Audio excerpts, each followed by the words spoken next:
Welcome back to our Excel tutorial series. In today's video, we will be exploring how to use VLOOKUP with if error in Excel. Let's get started. First, a quick recap on VLOOKUP. We have a list of products and their corresponding prices in a table is equal to VLOOKUP, lookup value D3, table array A3 to B11. Select the range and lock using the function key F4. Column index number 2. Range lookup false. Close the bracket and hit enter. Drag the formula up to end. You can see the error in the formula. VLOOKUP is very useful, but it can sometimes result in errors, especially when the lookup value is not found. That's where if error comes in.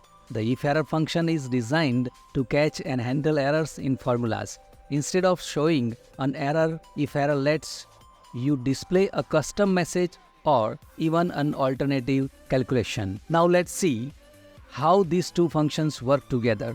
We will use VLOOKUP to find the price of a specific product. But what happens if the product name is misspelled or doesn't exist in the list? Normally, you will get an error. By wrapping our VLOOKUP formula with if error, we can replace that error with a more helpful message like product not found or a zero value. Let's walk through a step-by-step example. Select a cell is equal to if error value. We have to use VLOOKUP formula here. Lookup value D3, table array A3 to B11. Lock the range with F4 function key. Column index number 2. Range lookup false. Close the bracket, comma. Value if error. Product is not found. Close the second bracket and press enter.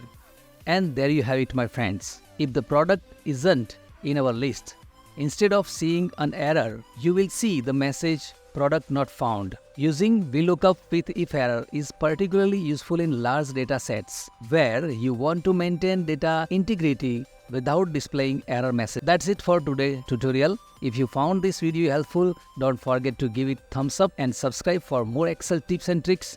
Also, let us know in the comments how you plan to use this function combination in your own projects. Thanks for watching and see you in the next video.